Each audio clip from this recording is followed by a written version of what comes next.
记录把玩时光，我是 Hunter， 欢迎来到最新的一期开箱简评。那今天呢，我们在镜头面前一起来把玩分享的玩具呢，就是眼前这款来自沃尔 Toys 最近刚刚现货的万能侠全能小队编号 IB15的蜂鸟号。蜂鸟号呢，作为之前枪鱼号的下级产品，怎么说呢，算是终于把 AB 两套给集齐了。整体来说的这个观感呢，其实包装盒方面其实大差不差啊。你可以看到呢，上面呢是枪鱼号加上下半身的蜂鸟号组成的这个合体机器人，身体的配色呢，就像我之前跟大家去聊过的，长得非常像六面兽的配色，只不过在我目前的这个灯光下，它看起来会更加偏蓝一些。实际上呢，实物的效果呢，应该是类似于这个偏绿的这个效果，但是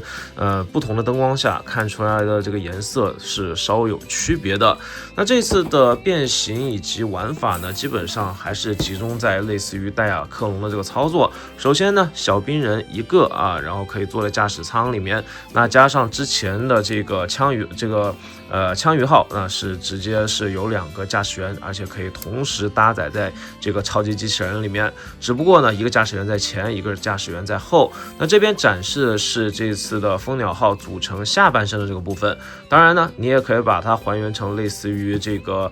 G 形态，就是飞机形态的这个上半身，然后通过这个枪鱼号变成下半身进行的一种组合。当然呢，这一套的玩法呢，主要还是集中在类似于戴亚克隆的这个插拔以及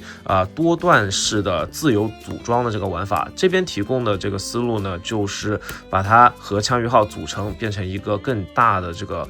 空中运输机的这样一个感觉。那本体的变形难度这次给到的是4星的官方难度，但是我个人觉得从开箱然后到现在变成匣子，我总共只花了1分钟啊，就是变形逻辑呢是非常的清晰、直观且简单的，个人觉得是。只要你玩过比较长时间变形金刚，应该都是没有什么太大问题。那么今天呢，就先简单的看一下这个枪鱼号从匣子这边变形成它的这个飞机形态到底有多少个步骤啊？那首先匣子形态呢，我觉得完整度来说的话一般般，因为呢它把这个螺旋桨通过3折叠的方式，收在了这边，形成这个2边的这个配置。这个地方呢，会显得整体的观感稍微差一点。那其他的几个面呢，都还算是比较完整，尤其是飞机的这个面，它通过这个飞机的这个转换然后还有这样一个2侧的这个转轴翻折非常巧妙的把这个机头直接从180度，然后通过旋转的方式折成了这个90度，这一点呢还是非常有意思的。然后在镜头面前呢，我们就简单的来拆一拆这次的这个匣子，你可以看到这次匣子呢，可以直接简单的从中间1分为2给劈开，然后这个中轴线的这个变形呢，就像我刚才说的一样，它其实是通过一个旋转进行实现的，而不是简单的把这个机头这么一折就结束了。那这一点来说的话呢，在设计上还是非常有想法的，个人会给这个设计一个比较高的这个分数不知道大家觉得怎么样呢？然后其他部分呢，其实也是通过简单的这样一个折叠就可以展开，但是呢，我个人的建议呢，其实就是先变2边的这个部分呢，会更加方便操作一下。那具体怎么操作呢？其实2边的这个部分呢，因为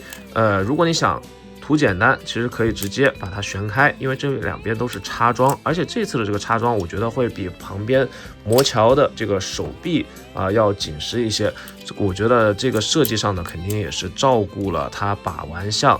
以及拼插可动的这个考虑，重新调整了它的这个阻尼。然后呢，2侧呢，你可以先把螺旋桨这边给解锁开来，然后把2侧的这个面板这个片片也给直接从这边的凹凸的结合中给解放出来。这个一旦解放出来之后呢，把玩和变形的这个逻辑呢就非常清晰了。2块的这个大面积的这个部分呢，都是通过多段折叠进行收纳的，然后我们只要把它展开，自然而然的就可以形成它的这个尾翼的部分。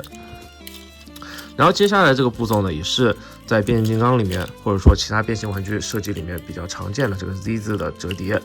它要注意的是，这边的这个转轴呢，虽然说它做了这个圆形的倒角，但这根轴呢是偏紧的这个手感，大家在变形的时候呢，最好是注意一下这个手感和方向，不要用太大的这个蛮力以免这个玩具本身发生损坏，不可逆的这种损坏，那就不太好了，对吧？然后把这个机翼的部分调整一下，另外一侧呢也都是同样进行直接的这个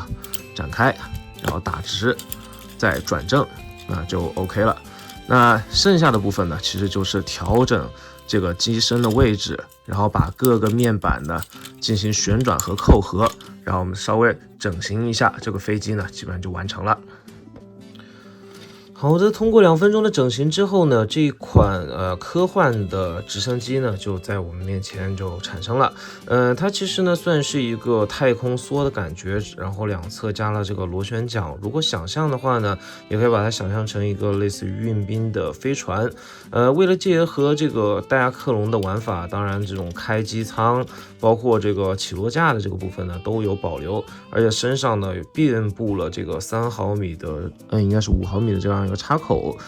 便于你后续的这样一个 DIY 和把玩啊。那今天因为视频有限呢，我们就简单的看一下这个机身的造型。首先呢，上面的这个水贴的标识，比如说这个 Code 12这样一个标志性的logo 呢是非常的清晰的，然后包括这边的类似于警示贴的这个水贴的遗影呢也都是非常清楚的有一定的这样一个科幻感，同时呢也是增加了机体表面除刻线以外的分色细节。然后看到下半部分呢，这个金属漆的银漆表现是非常漂亮的，也可以很清晰的感觉到这两侧的这个结构呢，基本上就是为了它的变成大腿或者说变成这个机甲的手臂而进行设计的。那包括呢，作为大腿呢，为了增加这个结构的稳定性，这边呢做出了类似于锯齿的这样一个纹理和结构，那可以增加后来它变身成这个腿部、脚掌部分的这样一个接地性以及摩擦力。我觉得这些小设计和小巧思不但是增加了玩具的细节，同时呢也增加了最后把玩情况和站柜之后的这样一个稳固度。整体的这个评价是非常不错的。起落架的这个收纳呢也都是非常清晰直接往里面一推就可以了。除了后面的这个起落架整体的这个阻尼感是比较紧之外我觉得这款玩具呢整个把玩下来没有什么松垮的这个槽点。那因为今天视频有限后续的这样一个合体的视频呢会在之后专门再拿一期跟大家去做这个把玩分享我个人觉得它的玩法呢还是比较丰富的。那喜欢这期视频或者说期待这一次的这个枪鱼号和蜂鸟号进行合体的朋友呢，不妨点点赞、点点关注，支持一下拖一航的频道。我们下期再见，不见不散，记得关注一波，拜拜。